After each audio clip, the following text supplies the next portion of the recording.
Cam छो public. तो आज हम करने वाले हैं JEE 2023 में पूछा गया 3 डायमेंशनल जियोमेट्री चैप्टर का एक question.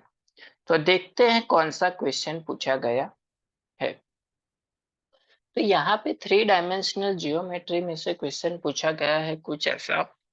If the foot of the perpendicular drawn from the एक पॉइंट हमको दिया गया है 197, यानी कि ये जो पॉइंट है to the line passing through the point, एक पॉइंट है 321 and parallel to the plane, एक प्लेन हमको दिया गया है x plus 2y plus z is equal to 0 and 3y minus z is equal to 3 is alpha beta and gamma. तो यहाँ पे हमको अल्फा बीटा एंड गामा की वैल्यू फाइंड करनी है, यानी कि ये जो पॉइंट है वो स्पेस में है, ये जो पॉइंट इस स्पेस इस प्लेन पे जहां पे टच करता है परपेंडिकुलर, वो पॉइंट है अल्फा बीटा एंड गामा। तो अल्फा बीटा एंड गामा हमको यहाँ पे फाइंड आउट करना है यूजिंग दिस डिटेल्स। चलिए देखते हैं, सबसे पहले जो सिचुएशन समझते हैं कैसे दी हुई है। यहाँ पे एक पॉइंट है P जिसके पॉइंट्स है 1, 9 एंड 7। एक प्लेन हमको दिया गया है, ये जो P है उससे अगर हम परपेंडिकुलर लाइन ड्रॉ करें, यहाँ पे जहां पे टच होता है उसको नाम दे देते हैं हम M। तो ये M के जो पॉइंट्स होंगे वो क्या होंगे, वो हमको फाइंड आउट करना है। यहाँ पे दूसरा एक पॉइंट हमको दिया गया है 3, 2 एंड 1, यानी कि इस लाइन के पॉइंट हमको दिए गए हैं 3, 2 and 1।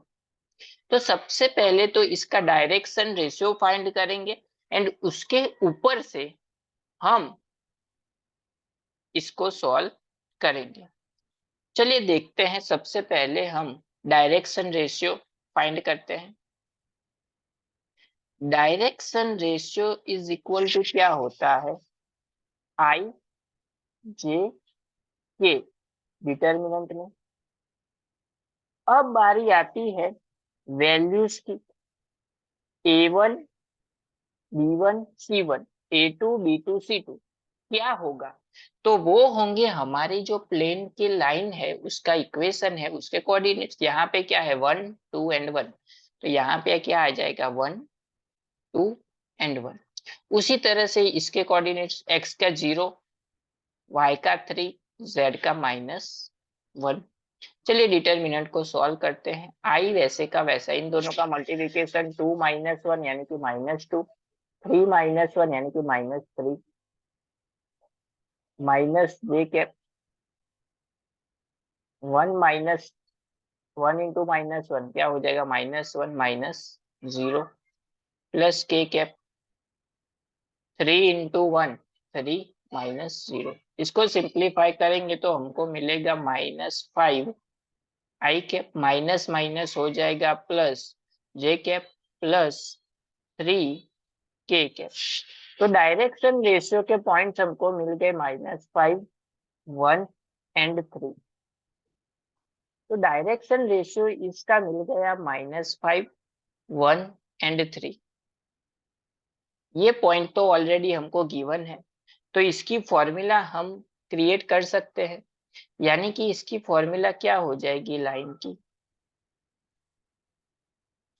x minus 3 upon direction ratio of x क्या है -5, उसी तरह से y -2 upon direction ratio of y 1, z -1 upon direction ratio of z 3 is equal to, suppose कर लेते हैं लैम्बडा। तो हमको यहाँ पे x, y एंड z मिल जाएगा, क्योंकि हमको यहाँ पे फाइंड क्या करना है, m फाइंड करना है। ये लाइन का इक्वेशन हो गया इस लाइन के लिए। चलिए सभी को कंपेयर कर लेंगे इंडिविजुअली, तो क्या होगा x -3 upon -5 is equal to lambda, therefore x is equal to क्या होगा -5 लैम्बडा ये चला जाएगा -3 उस साइड यानी कि +3। चलिए y-2 upon 1 is equal to lambda, y is equal to हो जाएगा लैम्बडा, माइनस चला जाएगा सामने तो +2।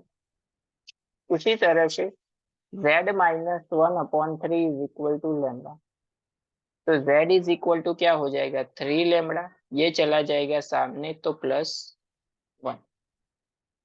तो तीनों के तीनों पॉइंट्स हमको मिल गए।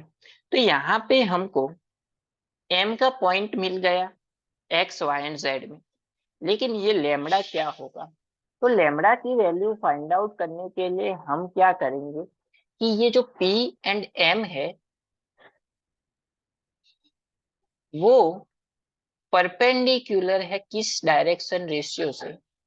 -5, 1 एंड 3 से, यानी कि ये मल्टीप्लाई हो जाएगा इससे, यानी कि -5 इंटू एक्स के कोऑर्डिनेट्स -5 लैम्बडा +3। लेकिन ये इंटरसेक्शन पॉइंट है P का भी, तो इसके जो कोऑर्डिनेट्स है वो क्या करने पड़ेंगे PM, यानी कि इसमें से क्या करना पड़ेगा PM अगर हमको फाइंड करना है तो क्या होता है x2 - x1, यानी कि x2 - x1, ये दोनों स्टेप हमने साथ में किए। प्लस 1 है तो 1 से मल्टीप्लाई होगा, y के कोऑर्डिनेट लैम्बडा +2 -9 +3 से मल्टीप्लाई होगा, z के कोऑर्डिनेट 3 लैम्बडा +1, उसमें से माइनस करना पड़ेगा 7 को। ये हमने माइनस क्यों किया? क्योंकि हमने PM फाइंड किया है इसलिए। Is equal to 0। चलिए सिंप्लीफाई कर देते हैं, माइनस माइनस हो जाएगा प्लस, यानी कि 25 लैम्बडा, ये हो जाएगा 3 - 1 यानी कि 2, यानी कि -10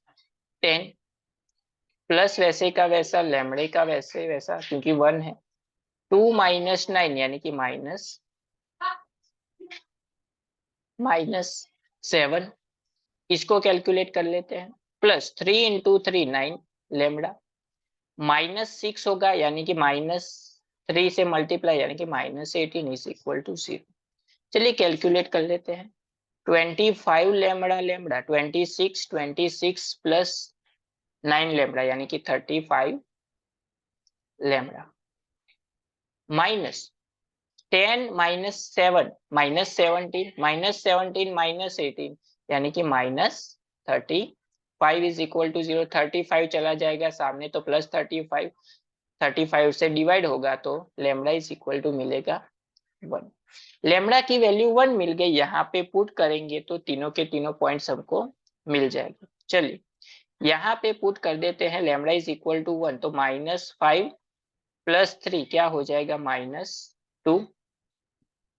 उसी तरह से यहाँ पे 1 + 2 क्या हो जाएगा 3, उसी तरह से यहाँ पे 3 + 1 क्या हो जाएगा 4। तो तीनों के तीनों m के पॉइंट्स हमको मिल गए, क्या मिले -2, 3 एंड 4। यही m के जो पॉइंट है वो क्या थे हमारे अल्फा, बीटा एंड गामा। तो ये हो गया अल्फा, ये हो गया बीटा एंड ये हो गया गामा। हमको क्वेश्चन में फाइंड करने के लिए उन्होंने बोला गया है कि alpha plus beta plus gamma, यानी कि इन तीनों का सम क्या होगा, यानी कि -2 + 3 + 4, 4 + 3 7, 7 में से 2 गए, कितने बचे 5, यानी कि हमारा फाइनल आंसर क्या हो गया 5, जो हमको क्वेश्चन में पूछा गया था। तो सबसे पहले हमने क्या किया, सबसे पहले तो यहाँ पे डायरेक्शन रेशियो फाइंड किया। डायरेक्शन रेशियो क्यों फाइंड किया? क्योंकि हमको यहाँ पे इस लाइन का इक्वेशन फाइंड आउट करना था। पॉइंट हमको पता था 3, 2, 1, तो हमने क्या किया, लाइन का इक्वेशन प्रिपेयर कर लिया, उसको सपोज कर लिया लैम्बडा से। क्यों? क्योंकि हमको m का पॉइंट पता करना था इसलिए। तो x, y एंड z यानी कि m के तीनों कोऑर्डिनेट्स पता हो गए, लेकिन प्रॉब्लम क्या थी लैम्बडा की। तो हमको पता है कि ये दोनों क्या है, परपेंडिकुलर है। पी एम परपेंडिकुलर है किस डायरेक्शन रेशियो से, इससे, यानी कि पी एम क्या होता है, x2 माइनस x1, यानी कि ये -1, y2 minus y1 and z2 minus z1 multiply किससे किया, direction ratio x y and z से, इज इक्वल टू क्या मिलता है हमको, 0। तो इसको कैलकुलेट किया, लेमड़ा की वैल्यू मिल गई, लेमड़ा मिल गया मतलब यहाँ पे पुट कर देंगे तो आंसर मिल गया, कोऑर्डिनेट्स मिल गए। तो एम के तीनों पॉइंट मिल गए। तो एम के जो पॉइंट्स थे वही थे हमारे अल्फा बीटा एंड गामा, तो उसका करना था हमको सम, तो सम किया तो आंसर मिल गया हमको 5।